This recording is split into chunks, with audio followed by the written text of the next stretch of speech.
Assalamualaikum warahmatullahi wabarakatuh.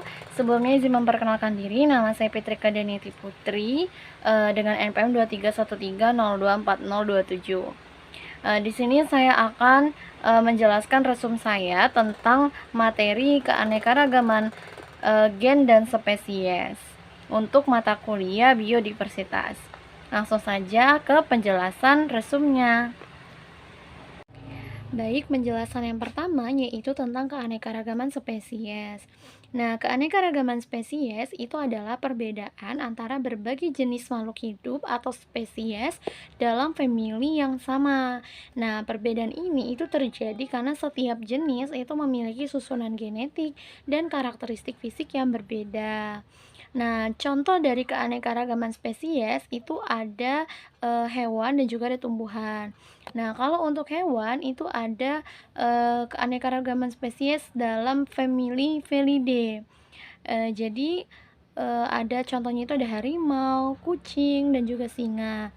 Kemudian kalau keanekaragaman spesies di tumbuhan itu contohnya adalah famili Arecaceae, yaitu ada tumbuhan kelapa, tumbuhan kurma, dan juga tumbuhan pinang. Nah, faktor penyebab keanekaragaman spesies itu terbagi menjadi dua, yaitu ada faktor genetik dan ada faktor lingkungan. Nah, untuk faktor genetik itu untuk faktor genetik itu seperti mutasi, rekombinasi gen, variasi genetik, dan juga isolasi reproduksi.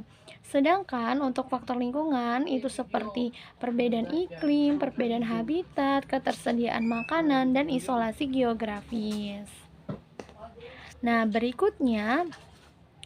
penjelasan berikutnya itu adalah keanekaragaman genetik. Nah, keanekaragaman genetik adalah variasi atau perbedaan dalam komposisi materi genetik DNA antara individu dalam satu spesies atau antara populasi dari spesies yang sama. Nah, variasi ini itu menyebabkan setiap individu memiliki karakteristik yang tidak sepenuhnya sama.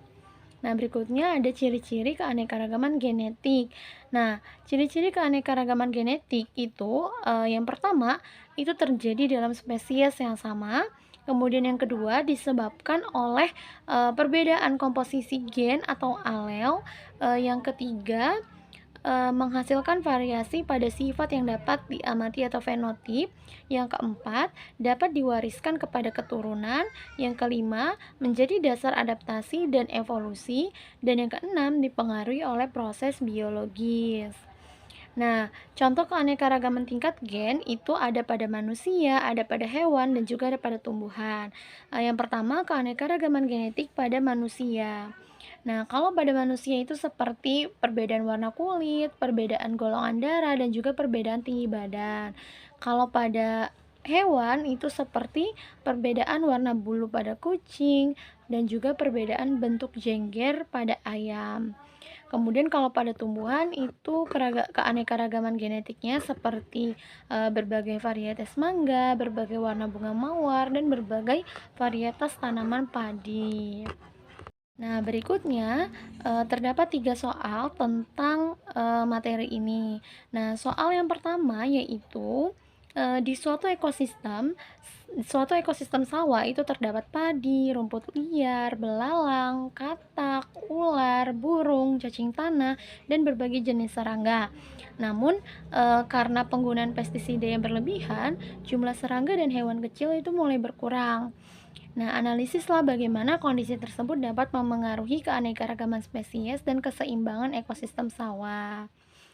Jawabannya yaitu penggunaan pestisida yang berlebihan itu dapat menurunkan keanekaragaman spesies karena tidak hanya membunuh hama tapi juga dapat membunuh serangga atau organisme lain yang sebenarnya bermanfaat.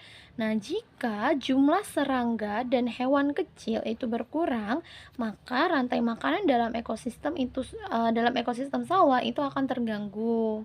Misalnya, katak dan burung yang memakan serangga itu akan kekurangan makanan. Nah, jika jumlah katak itu menurun, maka ular yang memakan katak juga dapat berkurang.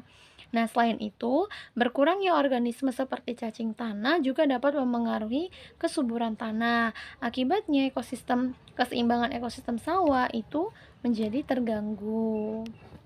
Nah, berikutnya ada soal nomor 2. Soalnya yaitu, sebuah populasi hewan langka hanya tersisa sedikit individu, dan sebagian besar itu masih memiliki hubungan kekerabatan yang dekat. Mengapa kondisi ini berbahaya bagi kelangsungan hidup populasi tersebut? Jelaskan dari sudut pandang keanekaragaman genetik. Nah, jadi jawabannya yaitu, kondisi tersebut itu berbahaya karena populasi kecil dengan hubungan, kekerabatan dekat itu memiliki keanekaragaman genetik yang rendah. Nah, jika individu yang berkerabat dekat ini terus berkembang biak, kemungkinan terjadinya perkawinan sedarah itu akan meningkat. Nah, perkawinan sedara itu dapat menyebabkan munculnya keturunan yang lemah, juga mudah terkena penyakit, kurang mampu beradaptasi, atau memiliki kelainan genetik. Nah, jika terjadi perubahan lingkungan atau serangan penyakit, populasi tersebut lebih sulit bertahan karena variasi genetiknya itu rendah. Nah, berikutnya ada soal nomor 3. Nah, soal nomor 3 yaitu, petani di suatu wilayah itu hanya menanam satu varietas padi unggul karena hasil panennya tinggi. Namun, beberapa tahun kemudian muncul penyakit tanaman yang menyerang varietas tersebut secara luas. Nah, menurutmu apa hubungan kasus ini dengan keanekaragaman genetik dan apa solusi yang dapat dilakukan? Nah, baik jawabannya yaitu, kasus tersebut menunjukkan rendahnya keanekaragaman genetik pada tanaman padi yang ditanam, karena petani hanya menggunakan satu varietas. Tanaman memiliki sifat genetik yang hampir sama. Nah, jika muncul penyakit yang mampu menyerang varietas tersebut, maka hampir semua tanaman itu beresiko terkena penyakit yang sama. Nah, solusinya adalah menanam beberapa varietas padi yang berbeda. Agar apa? Agar terdapat variasi genetik. Dengan adanya variasi genetik ini, kemungkinan ada varietas yang lebih tahan terhadap penyakit. Nah, selain itu, petani juga itu dapat menggunakan sistem rotasi tanaman atau pemulihan tanaman yang tahan penyakit dan juga menjaga keberagaman sumber benih.